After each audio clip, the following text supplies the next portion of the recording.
Hey, how's it going, you guys? This is petplatypus here, and it's time to review another episode of Hunter x Hunter. This time we finally get to meet the family in full, which is great. This is like the most dysfunctional family I've ever seen in my life, but I like it. So a couple of what the fucks in this episode, but I'll get to them as I summarize slash review. So the first thing I want to talk about is the beginning, which is essentially recap of the last episode. The mom is like, he can't fucking, see you right now. He doesn't want to see you. Thanks for coming, which we pretty much know is bullshit. Leorio says that that's probably bullshit. But what ends up happening is we get a flashback of Killua when he's a little bit younger, because he's already young as hell, but this is 3 years ago.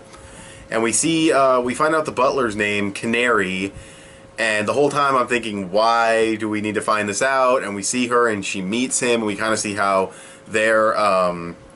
they kind of grow a friendship, but he teaches her the technique, the what was it called? The rhythm echo. I don't remember the exact name, but he teaches her the after image thing.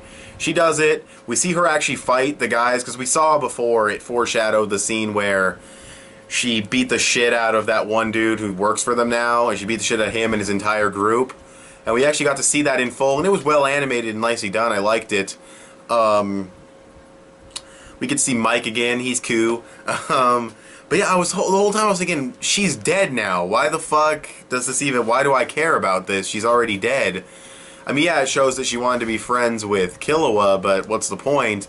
And then we come out of flashback. Well, before we come out of flashback, he asks her if they want to be friends, and she doesn't know what to say at first. And then you see Mom, good old Mom, sitting over on the side by a tree just staring at her with her fucking RoboCop shit. And she says, no, I can't be friends with you. Or she says, sorry, I can't. Or whatever she says. And he's like, oh, lame. And he walks away with like this dramatic music playing in the background. Like, she wanted to say yes, but the mom would have just fucking did her in right away. But yeah. And then we come out of flashback, and it turns out that she's alive. I was like, what the fuck is this? She apparently only got grazed on the side of the head. I mean, the way they hyped that up in the last episode, I could have sworn she was dead. But no, she's unconscious because it grazed her. And then the mom says he's in solitary confinement. He can't see you right now, and she leaves. One interesting part is that I would assume it's Killua's sister. I don't know if it's a younger or older sister. Well, I think I said younger in the last review, but now that I look at her again, she doesn't look... She looks like the same age as Killua almost, so maybe she's a little older, I don't know. But she asks, who are you guys?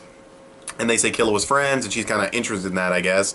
Then she goes with the mom, and then we cut back over to Killua getting whipped by his brother, the douchebag with a hateable face. He's getting whipped. He's being sarcastic with his responses. I assume he's being sarcastic. You can't really tell because of the language, because I'm watching this in Japanese, but I'm assuming he's being sarcastic, continually getting whipped. I'm not sure. I think this is the point where the grandpa comes in. Yes, because the mom leaves because she's on like a communicator, and the grandpa decides to come in and just let him go. And it's funny because we already saw him break a chain saying, if you do anything to my friends, I'll kill you. But then when his grandpa lets him go, he just breaks all the chains himself.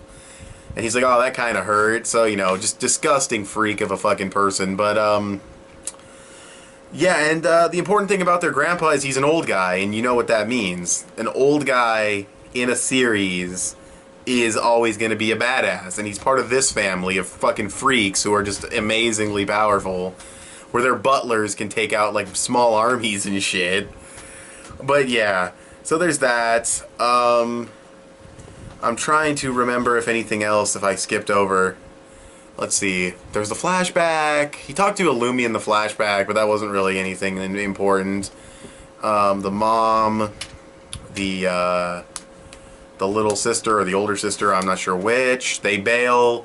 Oh, and then there's another part where Canary, the little black butler girl, she says, I'm going to take you to the butler's lodge, or like where the butlers are supposed to, hang out or whatever. So that's where they're going. And then the grandpa sets him free, and the other brother's kind of pissed off about it because he's just a fucking dick.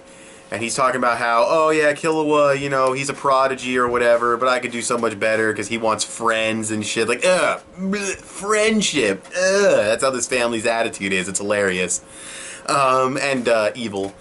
But the dad doesn't seem too bad because his grandpa's like, hey, you can, your dad wants to talk to you. And we see his dad. The dad looks just evil as fuck. Just super evil. But he acts like a nice guy. He asks him, how was the exam? Did you meet your friends? And he talks to him, and he's like, I've never had a talk with you like this before. Then they do, like, this AIDS fucking thumb thing with, like, blood, and I'm like, dude, AIDS. But, aside from that, it was kind of a cool... I mean, it's a cool little thing to do with your dad or whatever. It's just, that would be total AIDS in real life. Well, not necessarily, I guess, but you know what I mean. Yeah, and then there's that part, and his dad seems like a cool guy, and he lets Killua leave. He's like, oh yeah, go be with your friends. And he goes, and he has like this weird looking backpack on. It's like a regular backpack with like these weird straps around him or whatever. He's leaving. The mom comes across to him, says, what are you doing?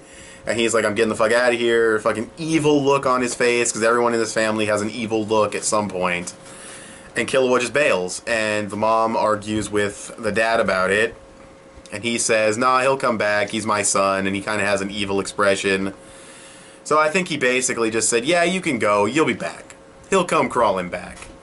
And it'll be interesting to see if that actually does happen. That's pretty much the entire episode. I'm pretty sure I didn't leave anything out, and I kind of jumped all over the place. But seeing all the family members was great. Oh, I assume, maybe it's not all of them, but seeing, you know, a majority of them maybe was pretty great. All their personalities are distinct. The mom is just a fucking psycho. The dad seems okay. The grandpa's my favorite just because he looks awesome. He's an old guy in anime. Those guys are always badasses. Whether it's just personality-wise or, you know, power-wise, they're always pretty awesome. Then you've got, what's-her-name getting character development, kind of being a friend with Killua. Which is nice to see a side character get some development.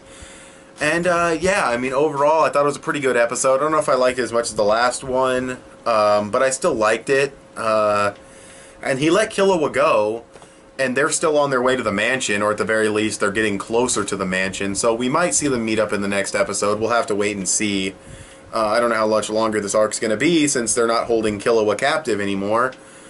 But, yeah.